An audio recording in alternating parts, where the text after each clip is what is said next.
What's up, guys? We've been looking at objects and classes in Python, how to put things into that structure, how to use them a little bit.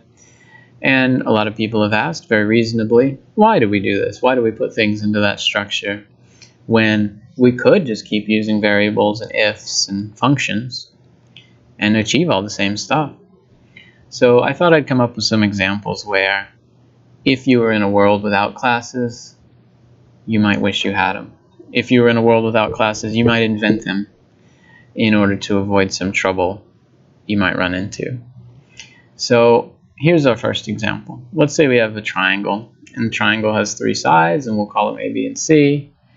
And then if we're going to have another triangle, we might as well give them a name if we're going to print that. But our goal is to determine, is it a right triangle? Does it have a right angle? Because if so, that's really important to know. You can use the Pythagorean theorem, you can use a lot of other shortcuts, and it's probably the first thing you would think of when you see a triangle. So we made a function, and it takes in the key stuff. It gives you the links of the sides and the name, and then it uses those in the output. And we call that function, giving it all the stuff it needs, and if we hit run, this does work. There's no error. And the output is actually correct. Triangle 1 is in fact the right triangle because 3, 4, 5 is a combo that works. And the second one is not because 5, 11, 13 is not. So we could stop here and say, yep, we got it, we're done. But if you imagine giving this to somebody and saying, hey, I've got a program, you can use it. Or if you imagine using it yourself next week, opening this up and using it again, it's going to look pretty hard to use. If I look at this function, well, I have to look at the whole thing.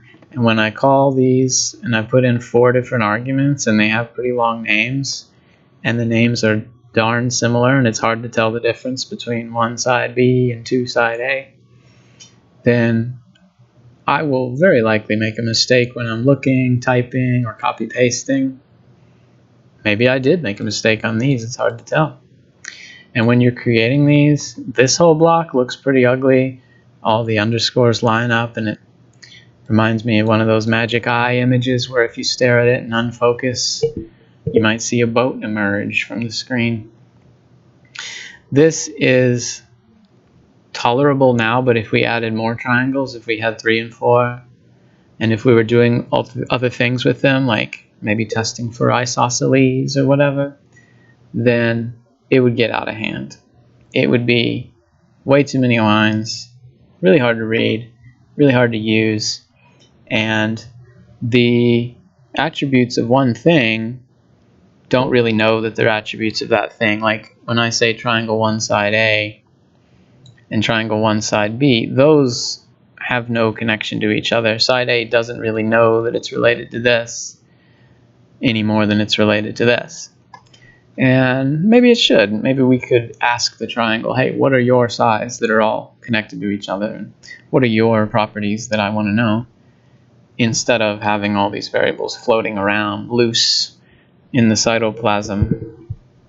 So let's imagine that we get tired of this. Every day we're using this program and we have to type 4 things with long names and difficult to proofread. So we say this is what you call a data clump. That's a term you might hear every once in a while. A data clump is when you have some seemingly unrelated pieces that actually work together all the time. You end up putting them in the same things, maybe even in the same order. And one common fix for that, one common cure for that problem is to put them together in an object. To say, hey, this is a triangle. Why don't we just use the whole thing and say, check for right triangle. I'm going to give you the whole triangle and you figure out what to do with it. So that would be a lot less typing on these, a lot less horizontal scrolling, a lot easier to read, because if it just said that, well, hey, I have no problem with that. You know what I mean? Like, I can read that. I can tell that those 2 things are different because it's only one difference. It's on the end. It's sticking out. it's readable. Okay, so let's try on a first edit to get that, to make that happen. And then I might even take it beyond. So imagine we've got triangle 1 without any other underscores equals something, and triangle 2 without any underscores equals something. And what we want them to equal is the whole package. Is like, hey, you're going to hold on to the sides and the name and whatever else we give you later. And then you're going to give us that stuff when we ask for it. So the way to make that, I mean, you could throw it in a tuple or something, but let's say we're going to make our own class called triangle, and it's going to have the classic init, which is usually the first thing you make as a method, because it's the first thing you use when you call it or you create it. So I imagine it's going to get A, B, and C, and then name. And now that they're not super long, we can give them breathing room with the commas, you know. I didn't do that earlier because everything was so space intensive already. So let's say, all right, we're going to do the little boilerplate self A equals A, meaning that whatever we get sent when we create it, we're going to write that down in an attribute called self.a. And the same thing for this guy. And even though this seems like a lot of typing, remember when we do this now, it applies to all the triangles we ever make. So we only have to ever do it once. And let's say that's it. Let's say, like, yeah, sure, we could add other stuff to the triangle class, but even if it just does this, even if it just holds on to some pieces of info for us, that's still pretty good. Okay, so I'm going to go triangle 3, 4, 5. We could give them cooler names like Katie and Dave or something, but let's do that. And then triangle 2 is a triangle with whatever numbers. And we're about to do the most fun thing you can ever do, which is delete a big chunk. If you can highlight a big chunk and then backspace, it feels like you've just cleaned your room with no effort. It feels like you've just opened the windows and now you can breathe, you know. Imagine how good that feels. Okay, so we've got a triangle and it holds on to these things, and we were able to send it these things very compact, very nice, all in one. And if you want, you can say A equals, B equals. That's called keyword arguments. And it's often useful when you have like 3 numbers in a row and it's hard to remember which is which. But with a triangle, it almost doesn't matter. Like A and B could be switched and it's still fine. So I'm going to keep those without the keyword. And let's say we want to make this function work. It's not quite ready because if we send it a triangle and it's expecting 4 separate things, it's not quite going to know what that means. So we could unpack it somehow before we get to this, or we could say use the properties in the function. We can be like, okay, I'm going to send you a triangle and we're going to use triangle.name, for example. Like that, you know. And then this is going to be like the name of whichever one it's working with, which could be one of these or another one we make later. And the only problem with that is now we have to type all of these guys, and I don't want to do that. I don't want to do that because that's going to be super long. And it's still not quite buying into this object-oriented approach yet. To have a function and we send it the object and then it looks inside the object and says, hey, what are your attributes? Let me fiddle around in here. That's not quite taking advantage of our situation to the max. What I like to do is to put this inside the class and say, hey, triangle, you tell me if you're right a triangle or not. I don't have to send you to some outside agency that's going to analyze it. You just tell me. All right, you have all the info you need. Look in the mirror, buddy. Are you right triangle or not? Okay, so instead of all that, it's going to say self.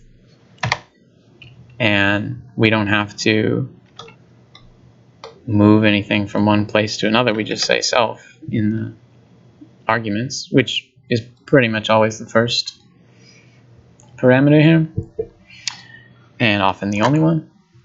Now this part is a little unfinished still, where it's like, all right, inside of here it doesn't know what A is, because A only existed in the moment when we were doing the init. So I could go self.a, blah, blah, blah. But again, I'm lazy. I don't want to do the work. I want the computer to do the work. So what I'm going to do instead is say, hey, in that moment when A, B, and C are there, let's just do it right there. Okay. And then write it down. Self attribute, like, hey, this, hold on to this, and we can use it in other methods, or we can come back later. So it's like, all right, immediately when we create the triangle, do a tiny bit of math that takes the computer, you know, whatever nanoseconds. And then if we want to ask it later, hey, are you a right triangle? And if we want to get the full name instead of just true or false, or the full sentence instead of just true or false, we can get this method to be like, hey, tell me. So now we're getting somewhere. Now this is getting beautiful. And the only thing I have to change is, instead of the function taking in the object is going to use the method. And now if I hit run, it's going to, assuming I did it right, it's going to have exactly the same output. So we won't be able to tell the difference if we covered up our screen and only looked at the console here. But I messed something up. What do we got? Oh, I have to actually say which one.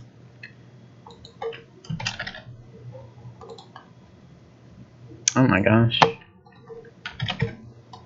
Now I got it. Okay. So now if we say that we're going to add another triangle, well, we only have to do one line. And it's already holding on to all the attributes and the name. And it already, the moment it's created, it writes all that down. It gets this method. It gets any other methods we add. If we added one that says find the area, for example, it would have that ready to go upon creation, which actually even happens before the init. And if we wanted to run one of these methods, we could say, you know, triangle 3, assuming that's our new one, dot area, or dot check isosceles, or check for right triangle, which is the one we have now. And that means we're good. We're set. We never ever have to do 6 variables, a big line of arguments into a function. We never have to assemble different parts from different sections of the code. This triangle holds on to what it needs. It can tell us what we want. This triangle holds on to what it needs. It can tell us what we want. And if we want to boost their capabilities, we type something here, and it affects all of them that exist now, all of them that will exist in the future. It's very nice. I don't know if it's the same amount of lines or more, but it doesn't matter. We are working with concepts, and if it ends up being more lines to have a simple thing, or fewer lines to have a more complicated thing, don't worry about that. This could be, if you're a real wizard using all the powers of computer science, this could probably be 1 line to get that output, but it would be a very ugly line. So when we're talking about this stuff, don't worry too much about, oh, well, it started out 17 and now it's 19. The concepts are better, and the future is better. So my assignment for you is to go look at this guy.